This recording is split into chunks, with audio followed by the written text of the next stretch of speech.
Hello, New Japan Pro Wrestling fans. My name is Walker Stewart alongside the incredible, as always, Chris Charlton, and we are back. It is your September edition of the official NJPW English Podcast. Chris, yoroshiku onegaishimasu. Yoroshiku onegaishimasu. We missed August, didn't we? It was a busy... It was a hard one. Well, I mean, so much has happened. I mean, we have gone in and out of doors once considered forbidden. I'd argue the contrary, maybe nowadays. We're seeing the door a little bit more often. We could talk about that a little bit as there's a couple of tidbits. I was there in London, by the way. You were almost kind of there in London. I was in London. Right. I was in London. But not for wrestling. Not for wrestling, no. I had sort of time off planned, so I was seeing family. But I did see Forbidden Door, and I heard your dulcet tones on Forbidden Door. Oh yeah. They had me on a couple of matches. It was fun. I mean, it's one of those things where. You've been in the position, at least on, I believe they had you do a 0 hour back in the day at one point, where it's like, all right, let's try and introduce people who may never be exposed to New Japan again or have never been exposed to it before into, bring them into our realm a little bit. Hey, these are the voices that you'll be hearing when you tune in to Destruction in Kobe September 28th, or you know what I mean? So it was a fun experience. Saw Zack Sabre Jr., of course, successfully defend that championship, the IWGP World Heavyweight title, that is. But, Forbidden Door aside, I mean, a much bigger news coming out of New Japan Pro Wrestling for August, and that is your G1 Climax winner, Konosuke Takeshita. We're going to talk about that a little bit. You can recap on G1 a little bit if you want, but a majority of what we're going to talk about here today, Chris, is going to be setting the stage for the fall, really. I mean, we're in the back half, the deep end of August, or rather of the summer. I think every time once we get out of G1 season, then everybody sort of claps their hands, rubs their hands together and goes, right, it's Wrestle Kingdom now. As soon as like the Halloween decorations go down and then like up goes the Christmas tree, right? It's the same. It's the same with Wrestle Kingdom. So everybody now is positioning themselves for the Tokyo Dome January the 4th. And so that's going to be, I think, the bulk of what we talk about when we talk about everything in New Japan over the next couple of months. But yeah, it's interesting you bring it up that way, Chris, though, because a lot of what is building is, of course, coming to Wrestle Kingdom. But it's not only the athletes that are building to Wrestle Kingdom; it is also you and I coming up. January 2nd, just announced to kick off 2026 Nebrietas. Yourself, myself, New Year party for Wrestle Kingdom 20. Yeah, we're going to see who we can wrangle as well. But this podcast so successful, Walker. We're going to do it live. We're going to do a live version of this podcast. Who knows what that's going to entail? It's going to entail a bunch of people in every. I think more attractive, perhaps, in that list of what you get is we buried the lead a little bit. We put live edition of the English podcast at the top. Where I think 2-hour open bar at Ebrietis. Right. Is probably the top thing there. And, we did something very similar to this a couple of years ago. And we had a great time. It was myself and Kevin and Rocky was there. Gino Gambino stopped by. So you never know who's going to come by on one of these things. Yano-san, put on the chef's hat and whipped us up some chanko. So you can eat just like the young lions eat just like they eat in the dojo. And Toriano's chanko is delicious. That is an event you can get tickets right now if you're a member of the NJPW Global Fan Club, which is, it used to be Team NJPW USA, but hey, we have fans from all over the world. Let's go global. So it is, yes, the NJPW Global Fan Club. If you sign up to that, we can give you a link where you can get tickets, and we might open it up a little bit later on. But for right now, it's an exclusive, as is, and probably has finished or right in the middle by the time you're listening to this, the exclusive pre-sale for Wrestle Kingdom 20. So you can be right there at ringside in the Tokyo Dome. And those tickets, I think, will probably go very, very fast. So it might be by the time you hear this, then the pre-sale is already done. But we will have more information on being a part of that from wherever you are in the world coming up very, very soon. Because Wrestle Kingdom 20, I mean, like, already, when it comes to like the pre-sales happening for Japanese fan clubs and this pre-sale happening for the international one, it's demand is high, very, very high. Shall we say? So I mean, it's tracking to perhaps be the biggest. When you think about, hey, we'll be on terrestrial broadcast TV here with TV Asi as well. So it could well be one of those situations where we're talking about the most watched Wrestle Kingdom of all time. So wow, be a part of it. Well, I mean, Chris, you and I have been lucky enough. I mean, myself only for a few years now. You a couple of years longer than that. Many years longer than that. I'm dating you, Chris. We've been lucky enough to be ringside in the Tokyo Dome. We encourage everyone to at least experience that once in their lives at some point in their time on this earth. I mean, at New Japan Pro Wrestling, there's nothing like it. And we're not just saying that because this is a podcast about New Japan Pro Wrestling, but also because, I mean, Chris, you and I truly believe in this, and this is the fact of the matter. And it's really hard not to believe in an organization that has a G1 Climax winner like Konosuke Takeshita at the helm. Oh, that was a very artistic transition. Yes. Takeshita, I mean, it was what a sort of final that was, and now we're a few weeks removed from it. Still, I think like the memories of that final, the match with Evil and the roller coaster that was, and how everybody left that match coming out of that final, a very different sort of emotion and feelings than perhaps when we went into it. And I always think that was, I've said to a lot of people, a transformative performance for Evil, as much as it was for Takeshita.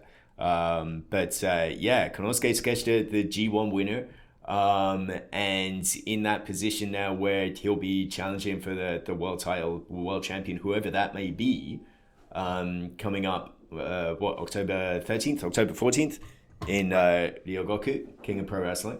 And it does sort of spring to mind. I mean, I think that in Sumo Hall coming up in October, that is going to be electric because, the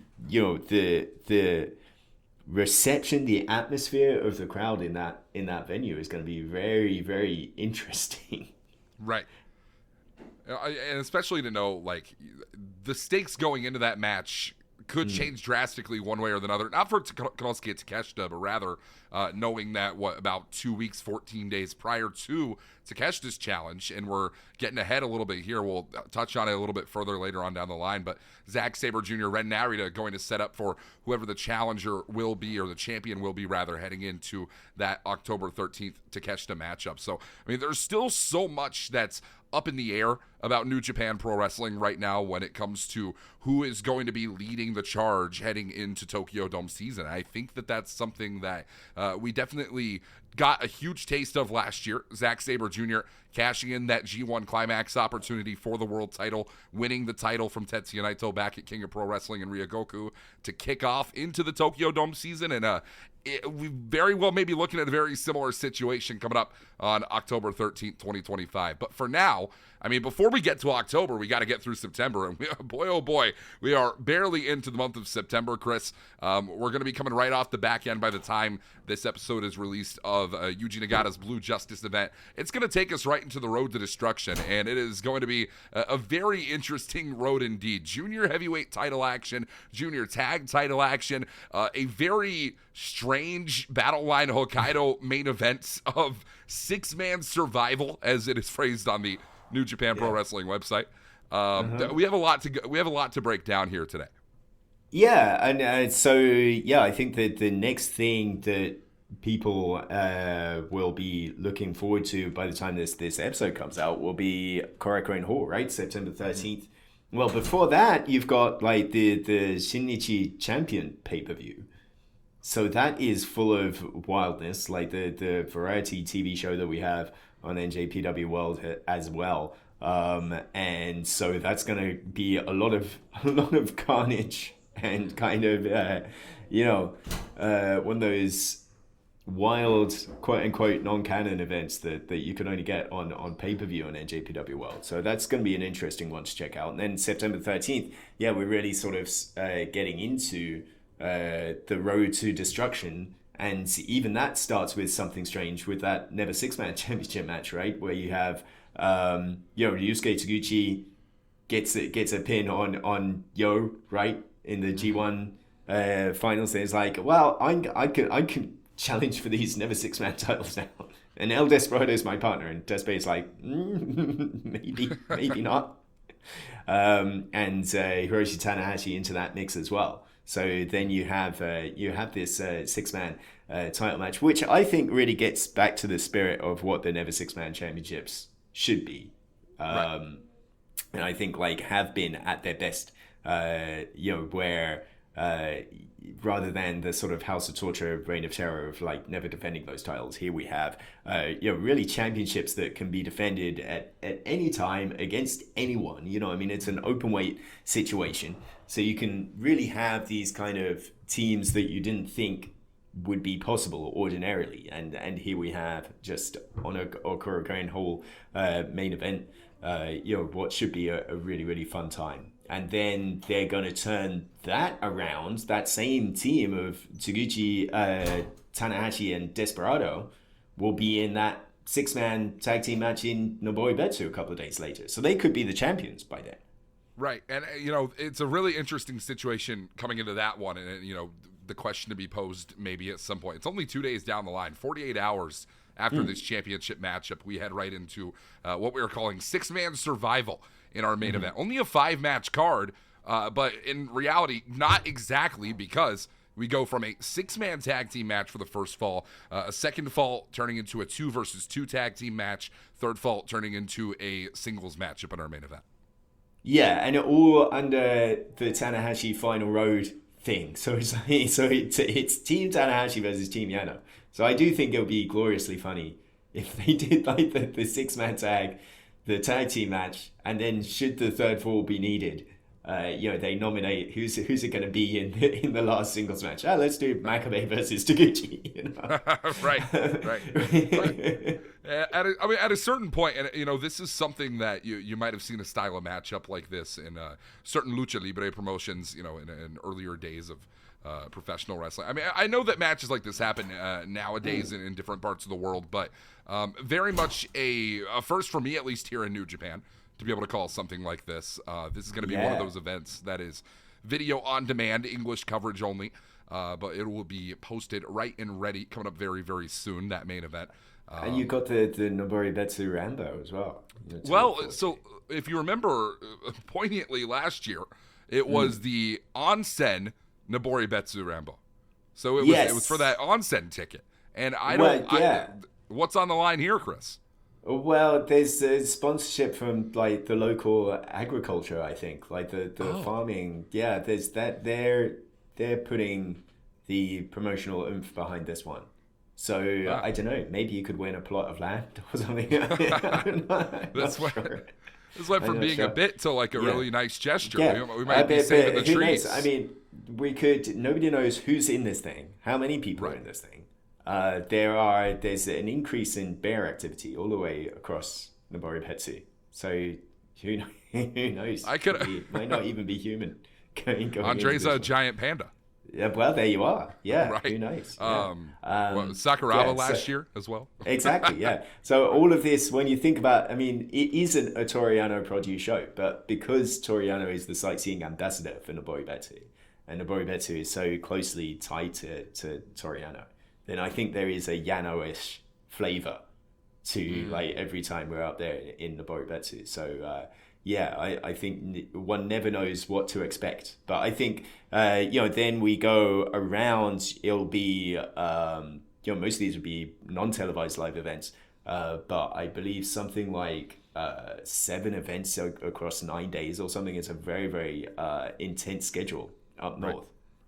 We'll go all the way around, and it's really great. I'm sure, Walker, you've seen the promotional work Taichi's been doing and Uma has been doing on social media. It's been really great to see them out there with doing little fun things with the kids in elementary schools and stuff like that across the northern climes. You know, I mean, it's really, last year I think was a huge success, and I think this year is going to be even bigger in terms of how well these shows are performing. You know, to get up to parts where normally they would never ever see wrestling, right? And like this is their one chance to come out, and you really see the whole community come out on these Hokkaido shows. Yeah, I mean, just to contextualize that a little more for those that may not be aware, I mean, last year we saw the Line Hokkaido series, and it was very little televised action, very similar to what we're getting in this year's Line Hokkaido, but like very successful from a domestic standpoint in places that we either did not hit often or did not manage to make our way to for a long time, right? Am I getting that correct? Yeah. And so for us to be able to, bring our athletes out and bring the communities together in some of these smaller and less recognized places in Japan, if you look at where, I mean, a lot of these venues and arenas that I'm looking at on the schedule right now are places that I've never been to or I've never even heard of, right? So sure, I mean, like it's a fun thing though, and I know it fires the talent up. I know it fires up a lot of different members of the roster, especially to be able to be on these Line Hokkaido series events and, well, maybe even defend championship gold like we might be seeing coming up in Sapporo when it comes to the junior division. Yes, yeah. I mean, I think like some of those towns that we hit on the tour, and it was the case last year where, we're getting these broadly sell out or close to sell out every single night, and like you look at the population of these towns, if you Wikipedia that, you're like, there's actually a good like 10% or 15% of the entire population, of like this town coming out to see the wrestling. So I mean, that's great, and obviously Sapporo is going to be the tour closer, so that's in a much bigger market, so to speak. And yeah, you have again, I think one of the great trends this year has been the junior heavyweight focused events that we've had. We've had it in Korakuen a couple of times, and here we see it to round out the Line Hokkaido series, where it's really the junior heavyweights right at the top of this one. Master Wato against Tanahashi on the final road, so that's a sort of first time last time kind of situation. And then the junior heavyweight tag titles, Robbie Eagles and Kosei Fujita trying to sort of restore some honor to those tag belts against Doki and Sho, and I think that's going to be chaotic, I think, but probably a lot of chaotic fun in that one. And then El Desperado and Yo, I think Yo being probably over the course of the G1, the junior heavyweights kind of can be a little bit out of sight, out of mind, so to speak. But you have to remember, this is going to be Yo's his first singles match in New Japan since the Best of the Super Junior final, right? And that sort of really career-defining, even in defeat, an incredible performance against Kosei Fujita. And he comes at El Desperado having, really had El Desperado's number in the last 4 matches they've had. He's sort of beaten Despe like a drum, and now he can potentially be IWGP Junior Heavyweight Champion at long last. Or on the alternative side of it, you've got El Desperado, who I think you can make a really, really solid argument for MVP this year. By the time we get to December, I think you can definitely make a very solid argument. I think Tokyo Sports would make that argument of El Desperado as pro wrestling's MVP this year, and him trying to continue that reign up past Yo in Sapporo. Yeah, it's a really interesting situation to see, the caliber of talent and the different styles that the talent have had who have fallen to El Desperado in this reign. I mean, this will be the 8th defense, if done successfully, for El Desperado coming up on September 24th in Sapporo against Yo. And, we talked about it. Okay, he wrestled Jun Kasai deathmatch. He took Templario in the Lucha Libre style. I mean, you have all these different ways and things that Desperado has really tried to uphold to what professional wrestling should be, which is a clash of styles, which is, the eccentricism of it all, right? And no one embodies that eccentric nature, rather, more than Yo. And that's something we talked about all the way throughout Best of the Super Junior 32 this year, especially going into the final against Kosei Fujita. I just think that there's a lot of people that I know are going to be saying, well, it's now or never for Yo, Chris. And, in a lot of ways, I can definitely see that perspective. But I feel like for almost a while now, people have been saying that to the point where I think it's just a matter of time when it happens rather than it's here or it's not going to happen at all. And I think that Yo... I mean, I'm sure you'll have that sort of one-man chaos of Yo coming back out to the surface, and you always kind of think of those now former Chaos members. You'd have to think of Hiroki Hoto, who's still recouping but making waves on the silver screen. Eddie Honda in Street Fighter coming up next October. Goto is proof that there is never there's never say never in this business, potentially Yo could show out, and always I think that championship is going to be in danger. That entire event on the one hand is a conclusion to the Battle Line Hokkaido series, but it's also I think in a real sense it'll be a go home show, right? Because people will be coming home off the northern trip, and then once they get home, heading straight down to Kobe just 4 days later, September 28th, and destruction in Kobe. Man, a lot of title action to come on this one, and this is what I like to see. A full card of fighting champions. That's what we have here. Where we could start. Good Lord, let's start here, Chris. This is something. Talk about burying a lead off the back of Takeshita and Evil when it comes to the G1 final. There was a bit of a landscape shifting within the Bullet Club to take place within G1 Climax 35's final night. And that was the return from excursion of a former Oscar Loibe and Yuto Nakashima, now known Oscar and Yuto Ice, the two newest members of the War Dogs, now set to challenge for the IWGP Tag Team Championship against Taichi and Ishii coming up on September 28th. Yeah, so I think there's this. I think generally the groundswell from what I hear, the talk. A lot of it seems like Oscar and Ice are the favorites in this one. Because they've just come in with this wave of momentum. You've got Ishii coming off his time in AEW, having to readjust, retransition to the Japanese road life. It seems like Oscar and Yuto are very, very hungry. And you're looking to make an impact. As we're talking here, it's September 5th as we record this. So we haven't seen their in-ring return, but I'm very, very excited to see that coming up at Blue Justice on Sunday. I think just from what we saw in Ariake, two big guys, very, very impactful, and like I said, very hungry, very eager to make a difference and make an impact. I think the best way of making an impact against, and you look at the opponents as well, Taichi and Ishii, the sort of the great revealers. If anybody's like, well, what kind of style will Ice and Oscar have in this new sort of Knockout Brothers returning from excursion? What will they bring? Then I think that the best possible opponents to see that will be Ishii and Taichi, because they'll want Oscar and Ice to sort of bring absolutely everything and then try and beat them on top of that.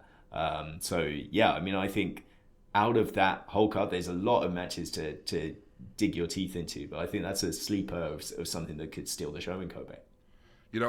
We talk all the time about how the Noge Dojo, or any New Japan Pro Wrestling dojo system strips you of all that you are typically on a personal level. You don't have any flash or color coming out of the dojo. You have the black trunks, no knee pads, black boots, right?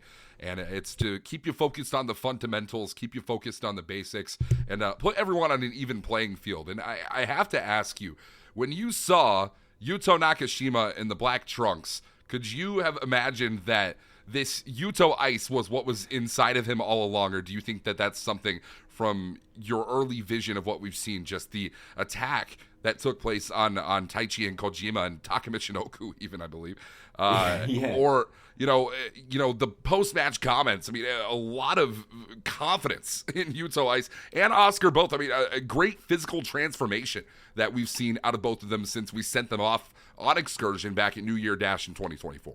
Yeah, I mean, I think Yuto's always had an attitude, and I think he's always been a sort of street smart, so to speak, in terms of the way where he came up, where he grew up. So actually born in the same city as Hiroshi Tanahashi, right? Went to the same junior high school as Tanahashi. Didn't know about pro wrestling at the time. And then, the legend has it that, he found out as he was starting to figure out what pro wrestling was that, there was a pro wrestler that went to the same school as him. And that enraged young Yuto Nakajima enough that he was like, I'm going to get built. I'm going to get into the wrestling business so that I can beat up Hiroshi Tanahashi. And then everybody will know that I'm the toughest person from this city and Gifu. I mean, which is wild, and then he sort of had a couple of attempts, tried to get through the tryouts, wasn't accepted at first, and so took this route through,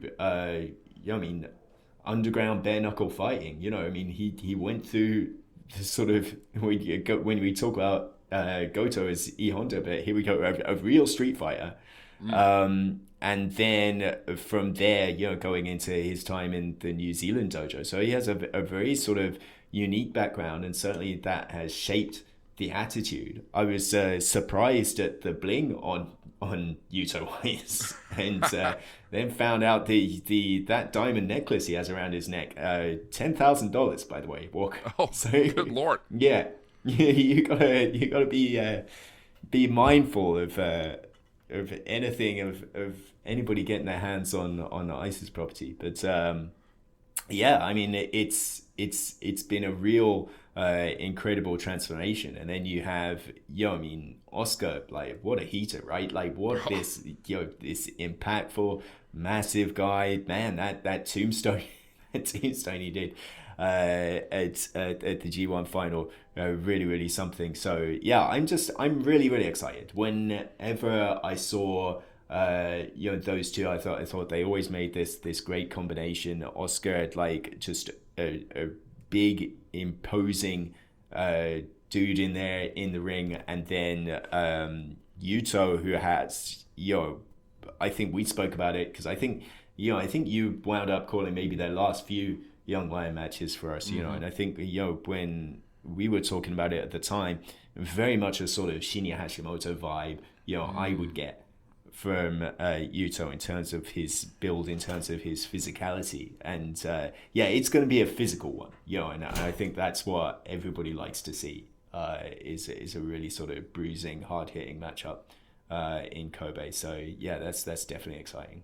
Yeah, two men who have promised to bring new life to the tag team division, looking to take out, what Oscar personally referred to me as a couple of old-timers in Taichi and Ishii. I'm very interested to see what happens coming up in Kobe. You mentioned Hiroshi Tanahashi earlier, and the final road matches continue for Hiroshi Tanahashi with Great Okan coming up in Kobe as well. A lot of history there. Yeah, sure. Yeah, I mean, Okan... sort of tried to make a victim, tried to be a stepping stone for Tanahashi in his first Wrestle Kingdom match a few years ago, back in 2021. That didn't quite work out, and Great Okan being sort of out at sea, and really all of United Empire being out at sea at the moment, not on the Road to Destruction series, United Empire in any meaningful way. So here you have something where Great Okan has been making these sort of vague statements over what the future of United Empire might be, and I think like that's going to be a key marker, especially as you still have Hinare still trying to make his way back to the ring. Francesco Akira, wish him as well, just coming off of surgery from that fractured wrist. I think this is going to be certainly a transformative match, very, very important for the group at large, as well as Great-O-Khan himself. Well, our next title match that we have coming up, the Never Openweight Championship on the line. Boltin Oleg seeks out a second defense and another singles match to come against Don Fale, a rematch from New Japan Cup. But a lot, really spurred back up in the closing moments of G1 Climax this year was back in Korakuen Hall. Don Fale, a huge splash through a table, through Boltin Oleg, straight in the center of Korakuen, which, directly led to an evil victory and directly led to the elimination of Boltin Oleg from this year's G1. There is a score to settle here. Yeah, and then, the big old elbow after the bell. And was it Yujiro? He sort of fake counted to 3 and said, well, look, Fale pinned Boltin Oleg. He has a title shot now. Right. Just poking the bear, right? Or poking the snow leopard, so to speak. The Boltin Fale New Japan Cup match was really good. It was really good. I think people should go seek that out in the archives if they want a flavor of what this is going to be. I mean, it's going to be, it's the definition of a hoss fight. You have these two tanks going at it, and we'll see whether Boltin can hoist Fale up and put him down with that kamikaze. Go right through the ring. This is a Gorilla Monsoon special of reinforcing the ring for this one. This again, you might not necessarily think of it in a never style of match, a never coded match, so to speak. But I think this again is an aspect of what never is, and it's it is open weight in a sense, because you've got a heavyweight against a super heavyweight, and it's going to be two sort of bulls going at it. And it's going to be a great little addition to that Kobe matchup. It's going to be a fun one whenever you tell me it's a heavyweight versus super heavyweight, and I'm trying to figure out where to categorize who. Right? I mean, Boltin Oleg and Don Fale are two guys who often face off against men who are much smaller than them. That is just the way that this sport has worked out for Boltin and Fale both here in the country of Japan, right? And for Boltin and Fale to now have, people that are evenly matched, maybe when it comes to size, maybe when it comes to power. We saw that it worked out in Bolton's favor back in the New Japan Cup this year. I'm very interested to see now that Don Fale has had a big taste of Boltin Oleg in New Japan Cup, and if he's going to be able to drink his way to a never openweight title reign coming up at Destruction in Kobe, September 28th. There's a lot more to get into when it comes to IWGP title matches, but a couple of special singles matches along the route. Hiromu Takahashi, Taiji Ishimori soon to come in singles action. Yeah, so it's I think that, and as well you've got Yota Tsuji and David Finlay in special singles matches as well, in a special singles match. Shingo Takagi, this was really on Shingo, right? Took the mic at Ariake and then kind of said, well, he was effectively declaring war on all of the War Dogs on behalf of the unaffiliated, I think this is, we talked about Great-O-Khan kind of finding a direction for United Empire, but here it really seemed like Shingo Takagi taking I don't want to say a lead, but it seems like it was him choosing this direction for the rest of the members of this. Again, I sort of hesitate. It's so hard to talk about the unaffiliated guys because they're members, but they're not really a faction, right? But they're a collective whole. And I think part of that is I think that the different members, the different individuals in this collective, maybe sort of coalescing around something and coalescing around a proper form or a faction. And perhaps we'll see that in the coming weeks. And certainly a good part of that will be, well, can they get results? Can they produce? Hiromu Ishimori, of course, they know each other very, very well. And then you've got David Finlay and Yota Tsuji, who have come to know each other very, very well. I think that when you look at Finlay and Tsuji specifically, obviously we know that whoever comes out the main event as world heavyweight champion will be challenged by Konosuke Takeshita. But I think Finlay and Tsuji, whoever wins that matchup, that has to be something where you look at them maybe throwing their hat into a top title ring, especially as we get closer to the Tokyo Dome. Yeah, and then there's definitely a conversation point there when it comes to Hiromu and Ishimori, when it comes to potential IWGP Junior title matches being set up down the line, when it comes to staking claim for contention. Very interesting lineup of special singles matches we have. I want to hit a little bit further on the Shingo Takagi and Gabe Kid setup that we saw. It was post-match comments, I believe, after the semifinal night of G1 35 or around the point where it was Shingo basically chastising Gabe Kid after the announcement came out for AEW and New Japan's Forbidden Door in London that Gabe Kid, who was injured in this year's G1 Climax, could not be medically cleared to compete on the semifinal or final night in Ariake, but would be medically cleared for a 10-man lights-out steel cage matchup. And that, I know that's something that is sat heavily on the mind of multiple members of the roster for an IWGP Global Heavyweight Champion to make his return at what is considered more so an AEW branded event. Something that is sat on the mind of Shingo Takagi. I know fans have their way and their opinion about it as well, and I'd love to get your take on it. Yeah, I mean, I think there's the Forbidden Door specifically. I mean, I think timing is the one thing on there, and it's just, I think a lot of it is the way that had worked out. I mean, we spoke about it in the moment of the hyperextended knee for Gabe Kid being very, very similar to what put Tetsuya Naito out of the G1 in 2021. And that was a very similar case to where he was, Tetsuya Naito decided that he can go through, or it was decided for him rather, that he can go through with the rest of the G1. Withdrew, spent that time on the shelf, and then was right back the very next tour, because it wasn't as serious. It didn't require surgery, didn't require anything like that. In Gabe's case, I mean, there was, potentially the position being, well, he can sort of walk, he can sort of like hobble his way through a G1, and like what would that have done him? I mean, it Right. would have been a case where maybe he would have gotten 4 points on the board if he was lucky, and he wouldn't have been able to perform to his best, So I think the best decision was for him to not be part of the G1. And at that point, he went home to England. So, I mean, it does make sense that his first appearance would be in England. I mean, I think like there's a certain sense of there was a no-win situation when it comes to Gabe Kid's position. So I kind of like disagree with Shingo in that aspect.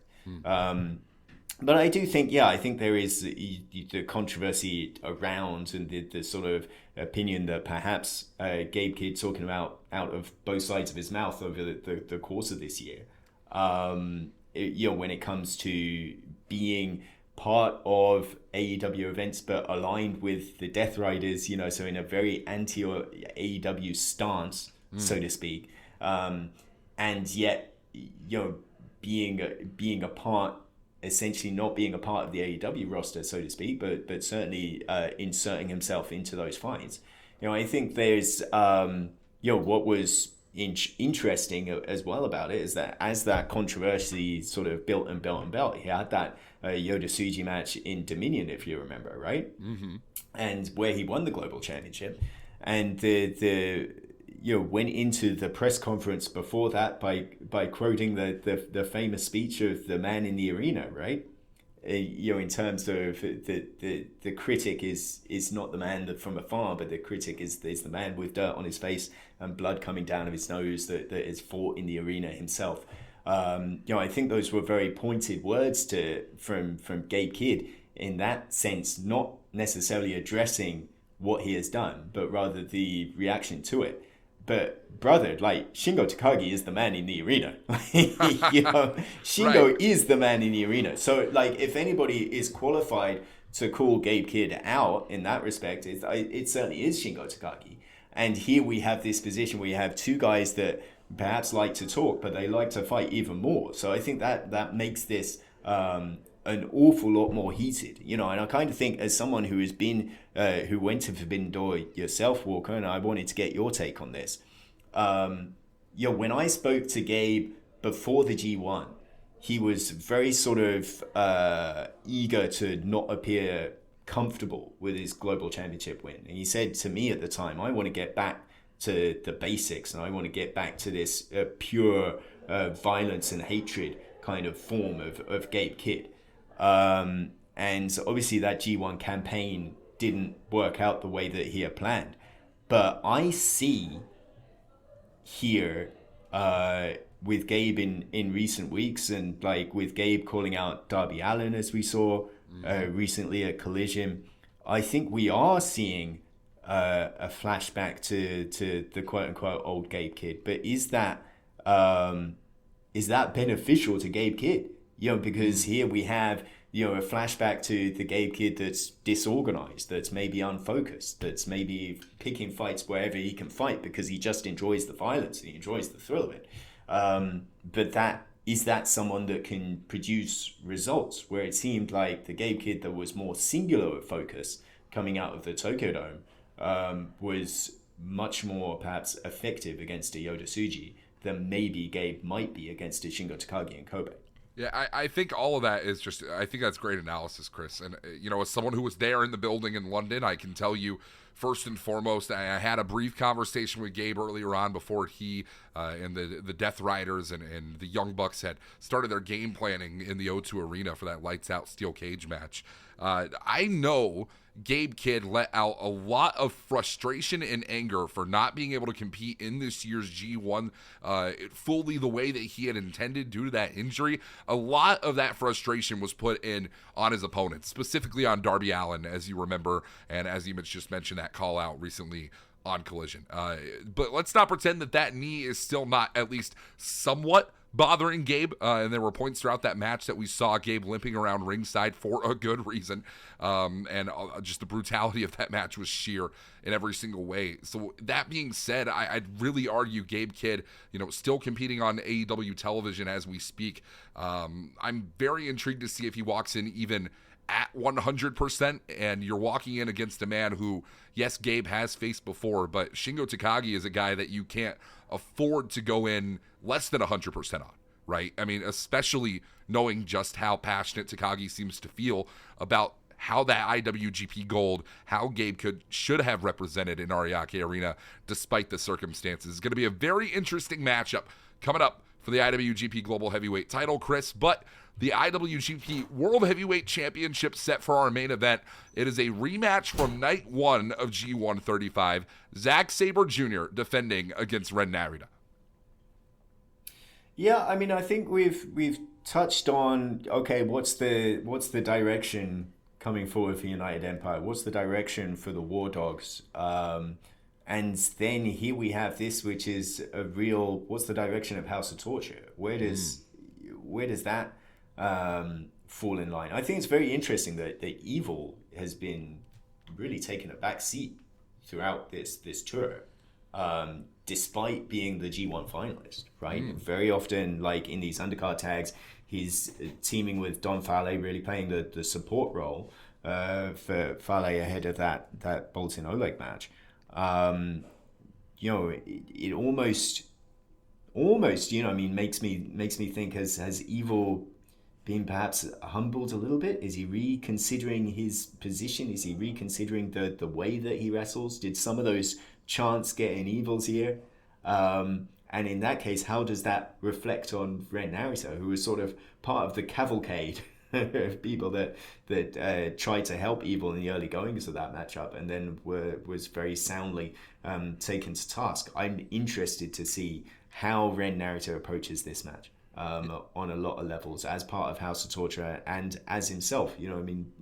We sort of were in a sort of, well, maybe with some reservations, but we were singing the praises of Ren Narita after that match with Zack Sabre Jr. in Sapporo, for taking that very individual style, certainly not fighting clean, but fighting on his own merits and by himself, and using that very, very effectively to beat Zack Sabre Jr. in the G1 and to earn this spot. But from there on out in the G1, it seemed like he got progressively further into the sort of shortcuts that House of Torture have notoriously taken. So I'm very interested. Is that a situation where Zack Sabre Jr. specifically brought that out of Narita? Is that a situation where potentially being with the IWGP World Heavyweight Champion, whether that brought something out of Ren Narita? It's hard to say. I think it is the second time challenging for the World Heavyweight Championship. If you remember, he wrestled John Moxley at Dontaku last year, and that was very much a House of Torture matchup. That was everything by the kitchen sink being thrown at John Moxley in a bid. Unsuccessful it was in the end to win the World Heavyweight Championship. So it seems to me that there's something special for Zack Sabre Jr. in the mind of Ren Narita, even though Narita would never say it. And the potential thereof of Narita being World Heavyweight Champion, how would Evil react to that as well? I think there's all sorts of intrigue coming through that that matchup that goes more than just the individuals at hand. Well, there's going to be a lot of questions that are asked and then answered through the result of this main event. Zack Sabre Jr. versus Ren Narita. The one thing that we do have confirmation on, and this was Konosuke Takeshita recently, an interview on NJPW1972.com, did indeed make it official. Ryogoku Sumo Hall, the winner of Zack Sabre Jr. versus Ren Narita, faces the G1 35 winner, Konosuke Takeshita, and it will indeed be Takeshita's first ever challenge for the IWGP World Heavyweight Championship. When we talk, Chris Charlton, about setting the stage for the fall, for the autumn, we have done that here. We have done that now. We have pretty much the whole groundwork, at least when it comes to how our main event trajectory will go in New Japan Pro Wrestling. One way or another, you can kind of visualize the branching paths in the tree throughout the autumn, heading into early mid-October, and then we get into November, December. Certainly, we're going to be getting into World Tag League coming around that point. And then, well, we're off to the Tokyo Dome. We are so close to the end of this one, and it feels like the action continues to get hotter and hotter as we go throughout it all. Yeah, there's a lot to come, and I think there's going to be a lot of twists and turns still to come. Even though we've got this sort of outline and a sort of overview of, okay, here's where we're headed. But there's definitely a lot of surprises to come. But that's the way it goes, man. And all of a sudden, the years flash by in a second, because you just go, okay, we're going from G1 to Tokyo Dome. That's a stack lineup. And once we're done with Tokyo Dome, we're going to be thinking about New Japan Cup, and it's the show that never ends. Right. On that note, you were just talking to me the other day, the last time that I was in Japan, about how this was, God, what? A certain number of G1s that you have been a part of now, G1 finals. What's that number? I did so the G1 finals we called was my 7th at the announce desk. Yeah, definitely. It's fun though. You get to, and this is something I'm very excited for, when it comes to my personal time here in New Japan. I plan on sticking around for a long time, and being able to be able to say, hey, I called 7 years worth of G1 finals the way that you're able to, and the way we've been able, or you at least, and you've been able to share this with me, the growth that you've been able to see out of people that have gone from Young Lion to being in the main event conversation now.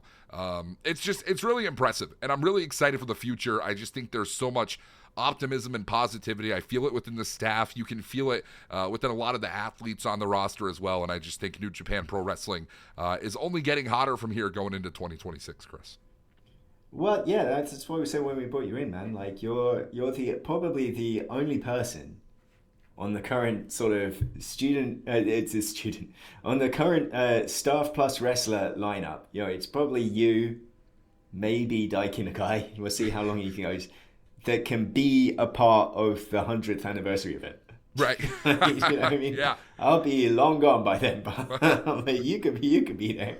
Well, we're working for it. If there's a reason to keep going, it is the 100th anniversary of New Japan Pro Wrestling. 70-year-old Walker Stewart, calling the 100th anniversary in Ota. They're gonna wheel me out, and I'm gonna be there in my Delta Airlines wheelchair, and they're gonna take me all around, God, wherever we go. It's gonna be an incredible time. Well, Any final thoughts, Chris? New Japan Pro Wrestling's hot. It's only getting hotter. It's going to get cold in Hokkaido, I'm sure. Maybe, probably. A little cooler. Yeah, a little bit cooler. So, I mean, it's starting to get comfortable, which is why there's always a great time to come join us. But, especially as, the autumn brief as it is in Japan, it really is a beautiful time to come out here. And while you're here, like we said, there's no better thing to do in Japan than come see New Japan Pro Wrestling live.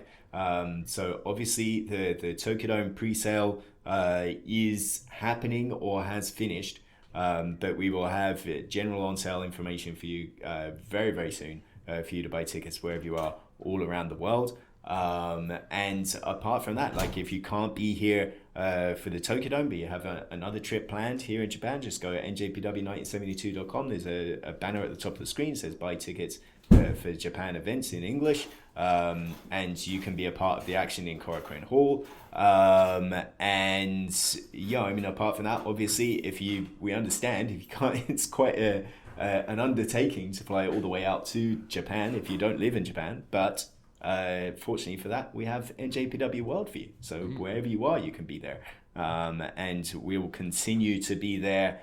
Like you said, Nobori Betsu on September the 15th. That will be English in post, live in Japanese. But apart from that, Sapporo will be live in English. Kobe will be live in English. Will be live in English all the way, I believe, through the month of October. There might be one event in there that's English in post, but pretty much apart from that, from here right up through Wrestle Kingdom and beyond will be live English all the way.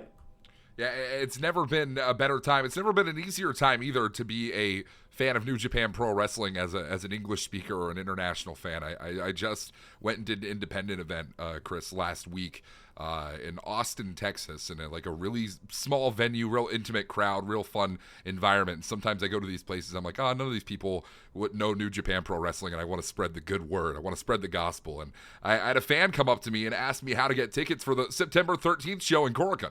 So, there you go. You can find the banner, and I showed him the banner. It's a great thing. NJPW1972.com, at NJPW Global on all social media. You can follow Chris Charlton at ReasonJP on all social media, and myself at Velvet Voice WS on all social media as well. Chris, thank you so much for joining us. Wrestling fans, thank you so much for joining us, and we will see you next time. This has been the NJPW Official English Podcast.